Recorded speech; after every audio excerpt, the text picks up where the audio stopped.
বিচার প্রার্থীদের বিশ্রামের জন্য ন্যায়কুঞ্জ উদ্বোধন করা হয়েছে। সোমবার দুপুরে সিরাজগঞ্জ জেলা ও দায়রা জজ আদালত চত্বরে প্রধান বিচারপতি ওবায়দুল হাসান বিচার প্রার্থীদের জন্য বিশ্রামাগার ন্যায়কুঞ্জ উদ্বোধন করেন। এরপর ন্যায়কুঞ্জ পরিদর্শন করে সাংবাদিকদের উদ্দেশ্যে প্রধান বিচারপতি বলেন, আদালতে বিচার প্রার্থীদের আধুনিক নাগরিক সুবিধা সম্বলিত নিরাপদ অবস্থান নিশ্চিতের লক্ষ্যে প্রত্যেক জেলায় আদালত ভবনের সাথে ন্যায়কুঞ্জ নির্মাণের উদ্যোগ নেয় সরকার। এই ন্যায়কুঞ্জটি প্রতিষ্ঠিত হয়েছে জাতির জনক বঙ্গবন্ধু শেখ মুজিবুর রহমানের কন্যা মাননীয় প্রধানমন্ত্রী শেখ হাসিনার আন্তরিক আগ্রহের কারণে।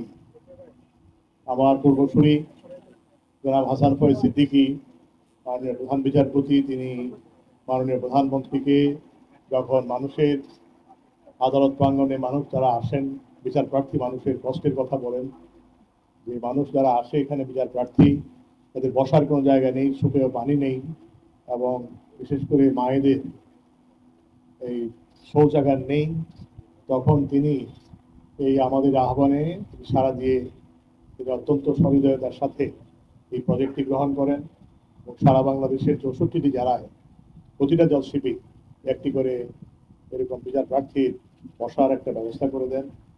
এবং যেখানে লক্ষ্য করে দেখবেন ভিতরে 2টি টয়লেট আছে, একটি স্টোর আছে এবং একটি জায়গা আছে যেখানে মায়েরা ইচ্ছা করলে যদি প্রয়োজন হয় তাহলে বাচ্চাদেরকে দুগ্ধদান করতে পারবেন।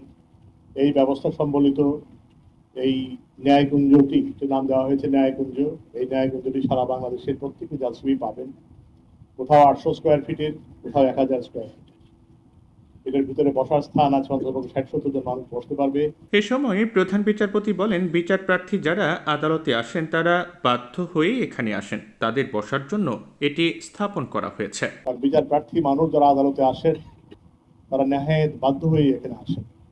যারা বিচার প্রার্থনা করেন, বিচার দায়ের করেন কোর্টে, তারা যেমন বিচার চান, যাদের বিরুদ্ধে বিচার চাওয়া হয় তিনিও কিন্তু সুবিচার পাওয়ার অধিকার, অর্থাৎ আইনের আশ্রয় লাভের অধিকার প্রত্যেকটি নাগরিকেরই আছে।